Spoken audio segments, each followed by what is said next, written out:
শোলমারী আদর্শ বাজারের ইজারাদার কাজী আখিরুজ্জামান অতুয়ের আয়োজনে জলঢাকা মানব সেবা ফাউন্ডেশনের উদ্যোগে ফ্রি ব্লাড গ্রুপ ক্যাম্পেইন এবং ডায়াবেটিস ক্যাম্প অনুষ্ঠিত হয়।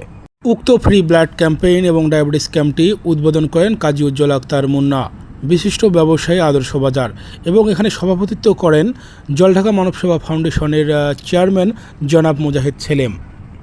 উক্ত ফ্রি ব্লাড গ্রুপ ক্যাম্পেইন এবং ডায়াবেটিস ক্যাম্পে যারা এটির উদ্যোগ নিয়েছেন তারা বলেন যে তারা শোলমারী আদর্শ বাজারকে একটি আধুনিক আদর্শ বাজার হিসেবে তারা গড়ে তুলতে চান এবং তারা এখানে বিভিন্নভাবে জনসেবামূলক কাজ করতেছেন এগুলো বলে তারা জানান।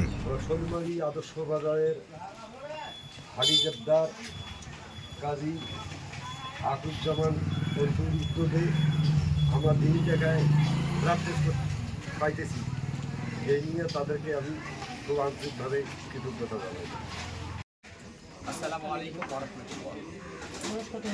আজকের আয়োজনটা শোলমারী আদর্শ বাজারে একটু ব্যতিক্রম। আমি সর্বপ্রথম ধন্যবাদ জানাই জলঢাকা মানব সেবা ফাউন্ডেশনের এখানে প্রতিষ্ঠাতা সভাপতি মুজাহিদ সেলিমকে, এবং অসংখ্য ধন্যবাদ জানাই আরিফ ভাই, জলঢাকা স্বপ্নশ্রী ফাউন্ডেশন বাংলাদেশ। তারা এখানে এসে তাদের মহামূল্যবান সময় দিয়ে এলাকায় মানুষের কাজ করার জন্য আজকের আয়োজনটা একটু ব্যতিক্রম। আজকের আয়োজনটা আদর্শ বাজারের ইন্টারনালের পক্ষ থেকে এক ফ্রি মেডিকেল ফ্রি ব্লাড এবং ডায়াবেটিস টেস্ট করা হচ্ছে। আমরা বিশেষ করে এই বাজারের ইজারাদার হচ্ছি আমি কাজী আখিরুজ্জামান অন্তু। আমি এই বাজারের ইজারাদার হওয়ার পর আমি প্রতিজ্ঞাবদ্ধ ছিলাম যে আসলে বাজারটা নেওয়ার পর আমরা আনকমন কিছু করব। সেই আনকমনের মধ্যে আমি প্রতিজ্ঞাবদ্ধ করেছিলাম যে এই বাজারের ফ্রি ব্লাড টেস্ট এবং ফ্রি মেডিকেল দিব।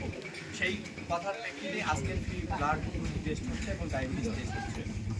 আর এটা করার একটা কারণ হচ্ছে যে আমরা নদীর পার্শ্ববর্তী এলাকার মানুষ, আমাদের অঞ্চলের মানুষেরা তারা শহরে গিয়ে ব্লাড টেস্ট করতে গেলে বিভিন্ন ধরনের হয়রানি হয়ে থাকে। আসলে ব্লাড টেস্টটা বা ব্লাড গ্রুপটা জানা যে কতটা জরুরি, আপনারা যারা শিক্ষিত আছেন বা যারা আপনারা এই ভিডিওটি দেখতেছেন বা আপনারা যারা সাধারণ মানুষ তারা অবশ্যই জানেন। এই জন্য আমি তাদের জন্য এই ক্ষুদ্র একটা প্রচেষ্টা তাদের জন্য কাজ করার। আর তার থেকে বড় কথা হচ্ছে যে বাংলাদেশকে স্মার্ট করতে গেলে সর্বপ্রথম আমাদেরকে কাজ করা শুরু করতে হবে। শুধু তারা বাংলাদেশকে নিয়ে কাজ করতে হবে না, শুরুটা হতে হবে ঘর থেকে। যদি আমরা ঘর থেকে তৈরি করতে পারি তাহলেই হয়তোবা আমাদের বাংলাদেশকে আধুনিকায়ন করা সম্ভব। এজন্য আমরা এই আদর্শ বাজারকে মূল টার্গেট প্রথম থেকে শোলমারী ইউনিয়নের আদর্শ বাজার একটা কোণা, এই কোণা থেকে আমরা প্রচেষ্টা চালিয়ে যাচ্ছি যে বাজারগুলোকে আগে স্মার্ট করে তোলার। এজন্য আজকের এই প্রচেষ্টা আলহামদুলিল্লাহ লোকজনের আগ্রহ প্রকাশ এবং তাদের যে ব্লাড গ্রুপের প্রতি একটা সচেতনতা আমরা আনতে পেরেছি, এবং যারা এখানে এসে টেস্ট করেছে তাদেরকে অসংখ্য ধন্যবাদ। এবং আবারও ধন্যবাদ জানাই যে স্বপ্নশ্রী ফাউন্ডেশনের সভাপতি আরিফ ভাইকে এবং মানব সেবা ফাউন্ডেশনের সেলিমকে এরকম উদ্যোগ এবং আমার পাশে থেকে এরকম আয়োজনকে সফল করার জন্য ধন্যবাদ। আসসালামু আলাইকুম ওয়া রাহমাতুল্লাহ।